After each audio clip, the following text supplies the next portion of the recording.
Hello students, welcome to Bharatna's biology classes. Class 11th, chapter number 8, cell. उसमें हम पढ़ चुके थे प्रोकैरियोटिक सेल और प्रोकैरियोटिक सेल का स्ट्रक्चर.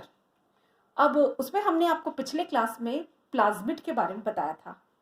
आज हम प्लाज्मिड को डिस्कस करेंगे और प्लाज्मिड की हम थोड़ी सी डिटेल स्टडी भी करेंगे.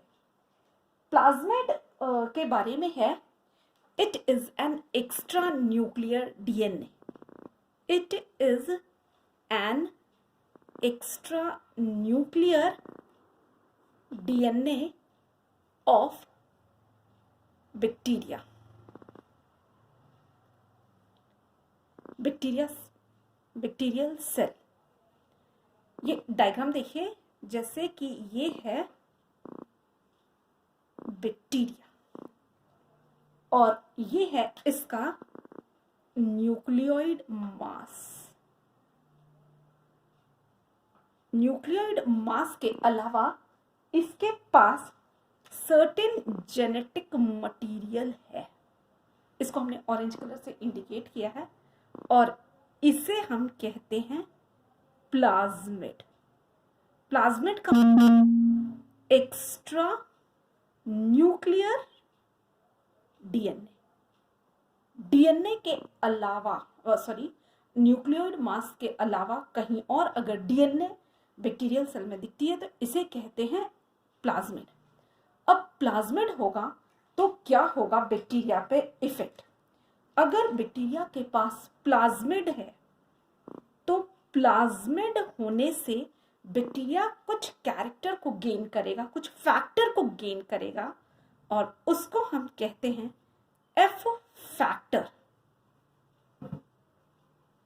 एफ फैक्टर और मोटिलिटी फैक्टर.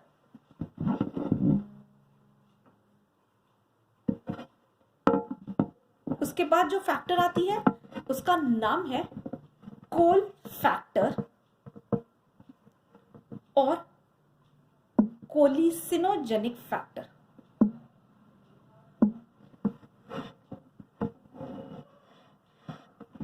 और एक और फैक्टर होता है, दैट इज आर फैक्टर और रेजिस्टेंस फैक्टर.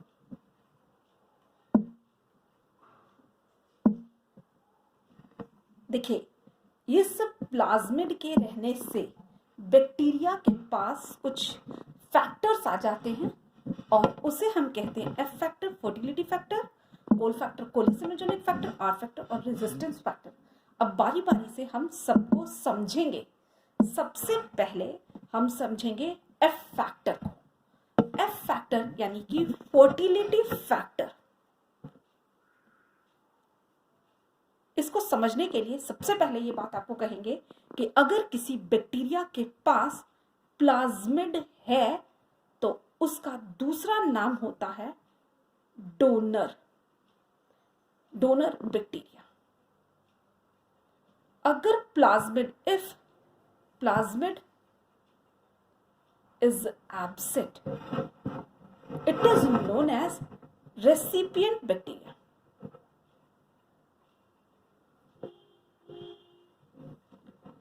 रेसिपिएंट और इसका दूसरा है F negative. Donor bacteria is F positive.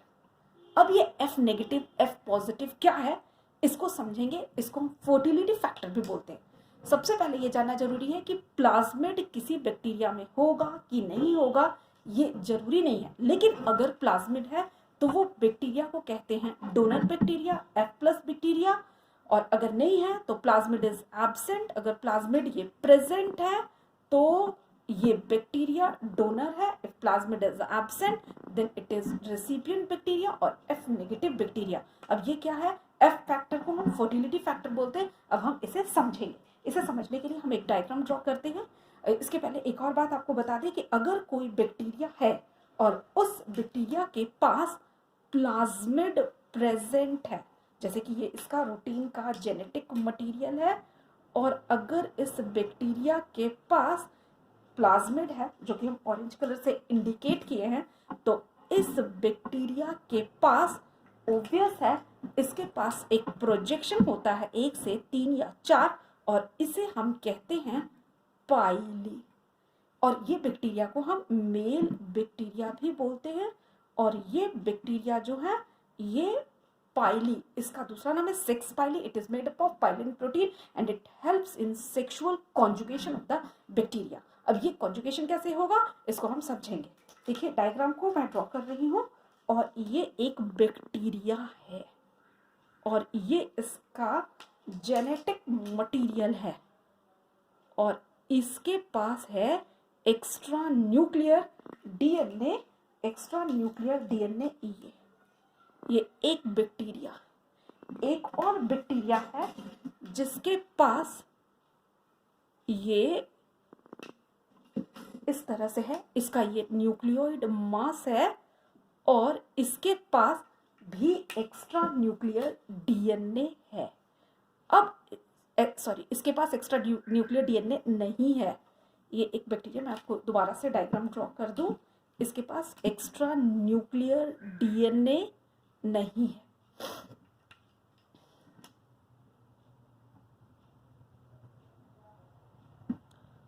इसके पास कोई एक्स्ट्रा न्यूक्लियर डीएनए नहीं है। हम इसका नाम, ये एक बैक्टीरिया है, ये एक बैक्टीरिया है और इसके पास सिंस है तो हम इसको F प्लस बैक्टीरिया बोलते हैं और ये वाली बैक्टीरिया है F नेगेटिव। अब इसके पास एक सेक्स पाइली भी प्रेजेंट है और ये बैक्टीरिया जो कि F प्लस है ये डोनर है, ये मेल की तरह बिहेव कर रहा है और ये फीमेल की तरह, ये नेगेटिव है। ये बैक्टीरिया इसको अट्रैक्ट करती है, मैं डायग्राम में आपको दिखाऊंगी, और अट्रैक्ट करती है और सेक्स पाइली से ये लोग आपस में कॉन्जुगेट हो जाते हैं। ये कॉन्जुगेट हो गए और यहां पर बन गया एक ट्यूबल स्ट्रक्चर, इसे हम कहते हैं कॉन्जुगेशन ट्यूब। देखिए ये डायग्राम है और ये कॉन्जुगेशन ट्यूब है। हम इसके जेनेटिक मटेरियल को इसी रिस्पेक्टिव कलर से बना देते हैं और यहाँ पर जेनेटिक मटेरियल है ग्रीन से और ये जो कॉन्जुगेशन ट्यूब बन गया तो ये जो है मेल बैक्टीरिया जिसका नाम हम दे रहे हैं डोनर, ये अपना थोड़ा सा जेनेटिक मटेरियल माइनस को दे देती है और माइनस रेसिपिएंट है, माइनस इस जेनेटिक मटेरियल को रिसीव कर लेती है और रिसीव करने के बाद ये दोनों बैक्टीरिया, अब हम कलर से आपको दिखा रहे हैं, ये सेपरेट हो जाते हैं और अपना सेपरेशन के बाद यहाँ पर पहले इसके हम जीनोमिक मटेरियल न्यूक्लियोइड मास को ड्रॉ कर दें। कलर सिर्फ समझने के लिए यहाँ पे रेड से हमने इंडिकेट किया है और अब दोनों के पास ये प्लाज्मिड आ गए, यानी कि ये वाली बैक्टीरिया जो F माइनस है, now this bacteria is also F positive and this bacteria is also F positive. This one is donor and recipient is also F positive. ये चीज को इंडिकेट कर रहा है कि यहाँ से जो है जेनेटिक मटेरियल उसका ट्रांसफर हुआ है और जेनेटिक मटेरियल जब यहाँ से ट्रांसफर होता है तो ये जाकर के जेनेटिक मटेरियल यहाँ रेप्लिकेट कर जाती है और इसके पास प्लाज्मिड बन जाता है, यानी कि ये बैक्टीरिया जो है डोनर है और ये रेसिपिएंट है। इससे हमें पता चल रहा है बैक्टीरिया में सेक्सुअल कॉन्जुगेशन होता है।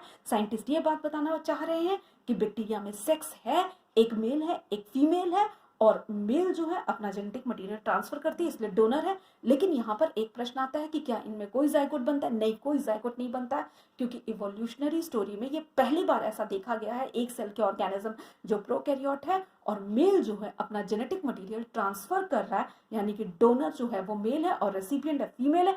आज के भी जो मेल है वो डोनर है, स्पर्म्स डोनेट करता है और फीमेल रेसिपिएंट है, एग जो है वो रिसीव करती है फीमेल। अब ये हो गया फर्टिलिटी फैक्टर जो कि इंडिकेट कर रहा है कि बैक्टीरिया में सेक्स है। एक बार ये देखिए डायग्राम, F प्लस है, F नेगेटिव है। इस डायग्राम को मैं कट कर देती हूँ, ये गलती से ड्रॉ हो गया है। ये F नेगेटिव है और ये पाइली से इसको कॉन्जुगेट करती है अट्रैक्ट करके, और यहाँ पर कॉन्जुगेशन ट्यूब बना।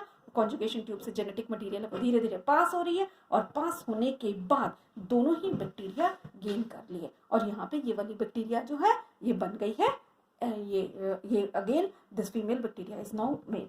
अब हम आज प्लाज्मिड को आगे डिस्कस करते हैं। प्लाज्मिड में अगला फैक्टर हमारा जो है आर फैक्टर हो गया, कोल फैक्टर। कोल फैक्टर का दूसरा नाम है कोलिसिनोजेनिक फैक्टर। अगर प्लाज्मिड है तो ये फैक्टर होगा, और ये क्या रिलीज करती है, ये फैक्टर होने से कोलिसिन इज रिलीज्ड। ये कोलिसिन इज रिलीज्ड, ये एक बैक्टीरिया किलर है, ये बैक्टीरिया किलर का काम करती है। यानी कि अगर ये प्लाज्मिड है किसी भी बैक्टीरिया में तो वो दूसरे बैक्टीरिया को किल करने का पोटेंशियल रखती है, और इसको हम कहते हैं कोल फैक्टर। अब अगला आ जाता है आर फैक्टर, और आर फैक्टर का मतलब होता है रेजिस्टेंस फैक्टर। जिस भी बैक्टीरिया के पास अगर ये है आर प्लाज्मिड है तो उसके पास रेजिस्टेंस फैक्टर होगा। ये किस चीज को रेजिस्ट करती है, तो रेजिस्टेंट टू एंटीबायोटिक। मतलब कि ये बैक्टीरिया इतने ज्यादा टफ होते हैं कि एंटीबायोटिक को भी रेजिस्ट करते हैं और एंटीबायोटिक का विरोध करते हैं। इससे ये पता चलता है कि बॉडी में अगर इस तरह के बैक्टीरिया जिसके पास की प्लाज्मिड है, और वो बैक्टीरिया ज़्यादा पैथोजेनिक होते हैं क्योंकि वो एंटीबायोटिक को भी रेजिस्ट करते हैं। और इसीलिए जब मान लीजिए प्लाज्मिड वाले बैक्टीरिया का इन्फेक्शन हो जाता है तो डॉक्टर बहुत स्ट्रॉन्ग एंटीबायोटिक देते हैं ताकि ये आर फैक्टर जो है ये खत्म हो सके। तो यहाँ पे ये बताया गया कि प्लाज्मिड, आज हम प्लाज्मिड के कैरेक्टर को डिस्कस कर लिए। हम नेक्स्ट लेक्चर में ग्राम पॉजिटिव और ग्राम नेगेटिव बैक्टीरिया पे डिस्कस करेंगे।